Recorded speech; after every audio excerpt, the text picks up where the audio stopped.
qué es el talento, ¿verdad? Es algo con lo que nacemos. Últimamente me ha tenido inquieta y el tema surgió porque estaba presentando Caperucita se come al lobo, que es un libro de cuentos que publiqué en 2012 en Chile y por primera vez este mes llegó a Colombia. Entonces es una publicación que no había estado en Colombia. Estábamos en la presentación de Caperucita se come al lobo.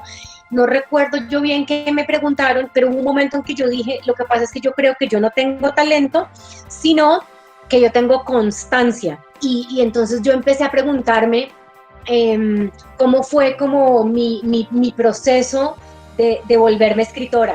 Yo empecé a escribir muy pequeñita, a los 7 años yo hice mi primer texto de ficción en primero de primaria, que es cuando en esa época aprendíamos a leer, o sea que desde muy chiquita tengo una predisposición a las letras. Ahora, si eso lo llamamos talento, yo no lo llamaría talento, yo lo llamaría predisposición a las letras. Pues tengo talento, pues tengo una predisposición y tuve una serie de privilegios inmensos que me permitieron desarrollar mi predisposición. Pero yo me pregunto si una niña negra del Pacífico colombiano, como la persona que yo, como el personaje de La Perra, nace con predisposición a las letras, pero su papá es pescador y en su casa a veces no tienen ni para la comida, y cuando tienen, su papá de pronto se rumbea la plata ese fin de semana y la niña no tiene ni para los zapatos, en su casa no hay un solo libro y en su colegio no hay una biblioteca y no hay un aprecio por la literatura porque nadie de la comunidad lee. Si esa niña nace como yo, esa niña puede tener igual de talento, digamos, que yo, pero no lo puede desarrollar, ¿verdad? Entonces yo creo que el talento primero es algo con lo que no podemos contar y que no es algo real. Muchas veces el talento solo es privilegio. Pues todo esto es para decirles que no confíen en su talento, que lo único yo creo que hace un escritor es la disciplina y la constancia y la capacidad de trabajo, de decir, no, esto no está listo y voy a seguir y voy a seguir y voy a seguir. Y en ese sentido, para mí, el trabajo del taller es fundamental, porque en un taller siempre tenemos como estos amigos que a la vez son enemigos porque nos señalan nuestros defectos. Cuando era universitaria, yo escribía un cuento y se lo pasaba a mi papá y me dice, oh, extraordinario, escribes como Gabo, ¿verdad? Y yo decía, oh, soy como Gabo, ¿verdad? Qué maravilla. Y creo que, bueno, que la imitación es un aprendizaje y esa es la imitación nos sirve, pero yo creo que sí hay un momento en que hay que decantarse y escribir con la voz propia. Uno a veces siente que la escritura propia, pues esa no es la buena. En cambio, la de García Márquez sí, entonces yo intento hacerla más así, o muchas veces uno siento, pero si lo pongo así de simple van a pensar que no sé escribir bien, o así no suena poético, o así no suena literario, entonces me voy a poner literario, o así no suena intelectual, entonces quiero sonar intelectual, y yo creo que eso jode la escritura. Yo creo que uno debe sonar como uno es, y ahí es donde está el carácter distintivo, ¿verdad? Ahí es donde uno ya no es más un escritor genérico, sino cuando usted empieza a escribir como usted verdaderamente escribe, con su propio caminado. Ese caminado es único, malo, bueno, feo, regular, pero es único.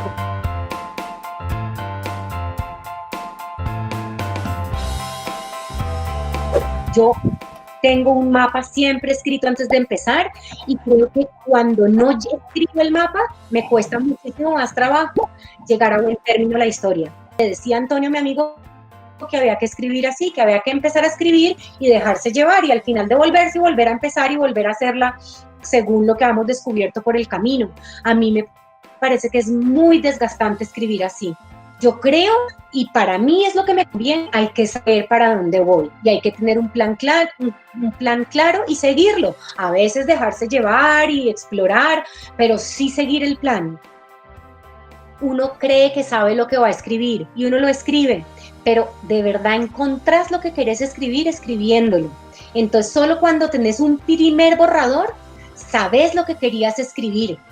Y ahí, ya sabiendo lo que dijiste, y todas las aristas, uno cuando tiene el primer borrador encuentra lo que de verdad quería decir y ve las aristas, y ve los grises, y ve el subtexto, ¿verdad? Generalmente te sentás a escribir con una historia que es la historia aparente, pero cuando terminas el primer borrador, descubrís la historia subterránea.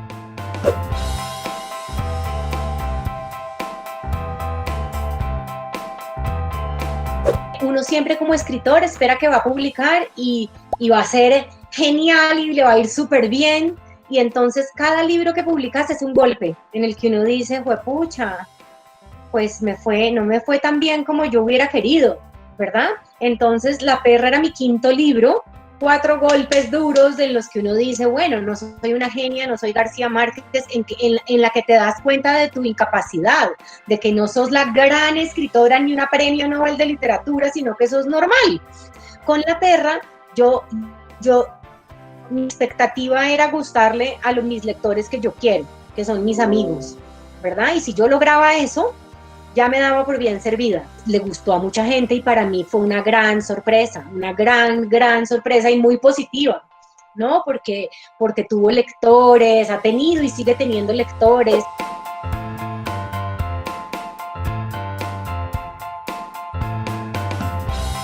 Mis cuentos no solo no han tenido el número de lectores, ni el éxito comercial, ni el éxito de crítica que La perra, sino que además han sido infames, ¿verdad? Han sido censurados. En China los censuraron en Chile durante la publicación, se armó un escándalo terrible. Yo creo que el éxito de un libro no depende del escritor. Yo creo que nosotros siempre nos esforzamos por hacer el mejor libro que podemos, o por lo menos esa es la línea que yo hago. Yo no he publicado todo lo que he escrito, ¿verdad? Y yo creo que he sido cuidadosa con lo que he publicado. Eso es lo que depende de mí. Entre ser como Vargas Llosa y solo entregar esa historia, hay veces que uno dice, terminé ya, qué alivio, pero uno en el fondo de su corazón sabe que eso todavía no está, ¿verdad? Y a esa voz es a la que hay que oír. Nunca hay que oír al que dice, soy un genio, soy el mejor escritor del universo. Esa voz es chévere y te alienta a escribir, pero esa voz no hay que tenerle confianza. En cambio, la que dice, creo que todavía le falta, esa voz no la dejen ahogar nunca por la voz triunfalista de que todos me están diciendo que ya está lista mi novela, pero yo siento que le falta. Créanle, es a esa voz. No publicar nada apresuradamente y contar la historia del mejor modo que yo puedo contarla. Hasta ahí yo puedo hacer, pero eso no me asegura el éxito. Yo que creo que contribuyó al éxito de La perra, digamos, yo creo que es una novela que está bien escrita porque yo me esforcé, creo que está bien contada, creo que es una historia que es universal, es tremendamente local porque describe un pueblito diminuto en el Pacífico colombiano y es una historia que le pasa a una mujer negra pobre y que solo le puede pasar a una mujer negra pobre del Pacífico colombiano, digamos, pero también es tremendamente universal porque creo que todos alguna vez en nuestra vida nos hacemos la pregunta de si queremos o no tener hijos. Y todos alguna vez hemos deseado algo y cuando ha llegado a nosotros ha sido una carga. Creo que todos los universos narrativos tienen ese poder encantador. Pero entonces creo que en el Pacífico supe hacerlo porque supe contarlo con ojos de extranjera, ¿verdad? Entonces tiene todas esas características que se unieron y creo que hay otra más y es que fue escrita por una mujer. Y en este momento, la literatura latinoamericana escrita por mujeres es muy deseada en el mundo. ¿Por qué? Porque están pasando cosas con la literatura que están haciendo las mujeres, indudablemente. No sé si ustedes han leído a Samantha Schweblin, o a Mariana Enríquez, o a Nona Fernández, o a Fernanda Melchor, o a Alejandra Costamaña, pero yo las estoy leyendo porque son las escritoras de mi generación que están haciendo más ruido. Entonces yo tengo la gran fortuna de ser una autora mujer en un momento en que la literatura hecha por mujeres ya no está más subestimada. Escribimos para que nos lean y para tener lectores, entonces el trabajo de promoción hay que hacerlo. Pero ese no es mi trabajo es escribir libros. El trabajo del escritor no es promocionar ni vender su obra. Eso no tiene nada que ver con el escritor. Cuando usted le entrega el libro a su editor y termina el proceso de edición y se va a la imprenta, eso ya no es suyo. Ese trabajo ya no es suyo. Si usted quiere hacer el trabajo de promoción porque le gusta, porque quiere impulsar su libro, porque le parece chévere el reconocimiento, porque le gusta ir a eventos, hágalo, pero eso no hace parte de su trabajo. Entonces uno es escritor no porque venda o no venda. sino uno es escritor porque pues le toca ser escritor, porque no puede hacer otra cosa, porque es su manera de vivir y de entender el mundo.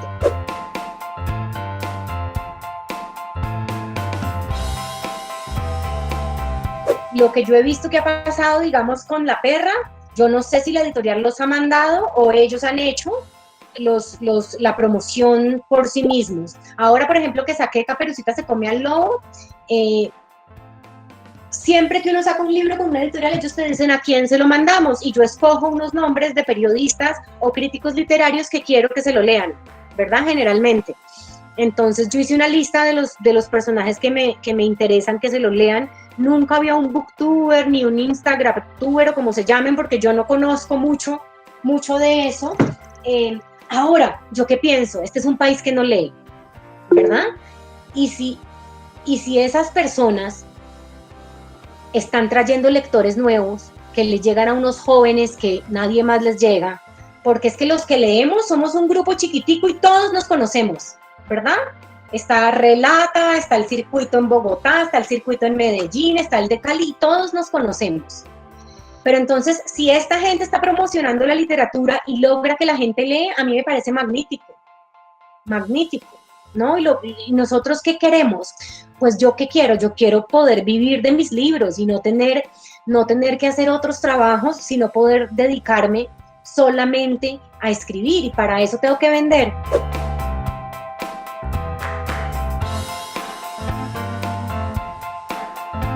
Me ha pasado que de 200 páginas rescato 4 y se vuelve un cuento de 4 páginas, algo que llevaba 2 años escribiendo. Hay que saber distinguir y uno decir, darse cuenta, esto, lo que estoy escribiendo es mierda y yo no sé para dónde voy, o decir, no, esto tiene futuro, lo que pasa es que todavía no he encontrado la manera de contarlo. Ahí es donde uno debe ser sincero con uno mismo.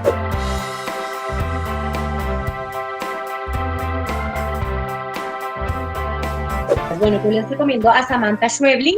Tiene un libro de cuentos que se llama Pájaros en la boca y otro libro de cuentos que se llama 7 casas vacías. Les recomiendo estos dos y les recomiendo su novela que se llama Distancia de rescate. Mariana Enríquez yo no la he leído mucho y creo que no la he leído mucho porque es tan poderosa que quiero ir lentamente leyéndola. Les recomiendo mucho Los peligros de fumar en la cama. He leído también varios cuentos sueltos que hay por ahí. Hay un cuento que lo encuentran en internet que se llama Ese verano a oscuras, y yo creo que es extraordinaria. Hay una autora que se llama Nona Fernández. Enríquez y Schweblin, las dos son argentinas y están fáciles de conseguir. También van a conseguirlas, digamos, de Schweblin en internet. Van a encontrar un cuento que se llama Un hombre sin suerte, que es extraordinario ese cuento. Entonces hay algunos que los van a unos toca comprarlos, otros no. Hay una autora chilena que se llama Nona Fernández que se ganó el premio Sor Juana Inés de la Cruz. Su novela se llama La dimensión desconocida y yo creo que todos los latinoamericanos debemos leer esta novela. Les recomiendo mucho Fernanda Melchor, Temporada de huracanes. Creo que ahí pueden encontrar algo muy, muy poderoso. Y les recomiendo un libro colombiano publicado por Laguna Libros que se llama Cómo maté a mi padre, de Sara Jaramillo Klinkert.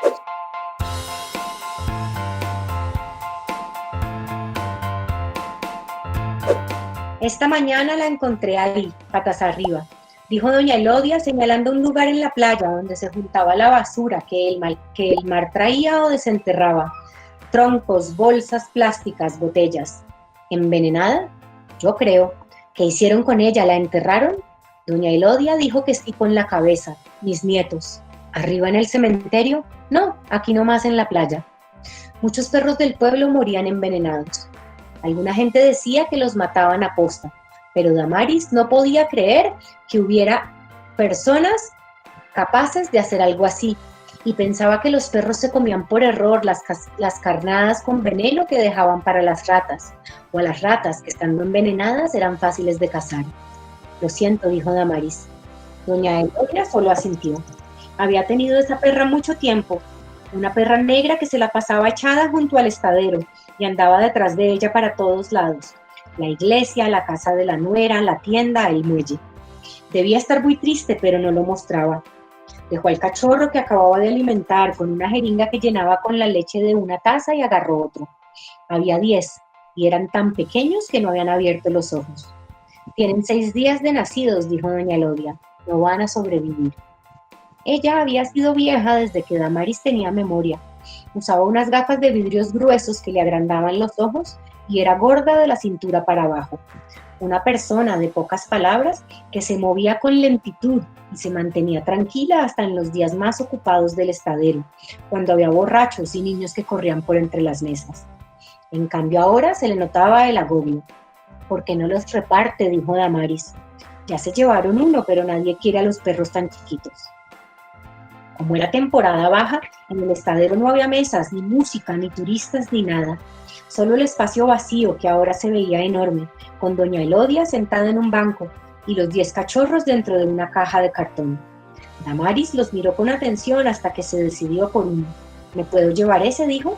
Doña Elodia puso en la caja el que acababa de alimentar, sacó el que Damaris había señalado, uno de pelo gris y orejas caídas, y lo miró por detrás. Es una hembra, dijo.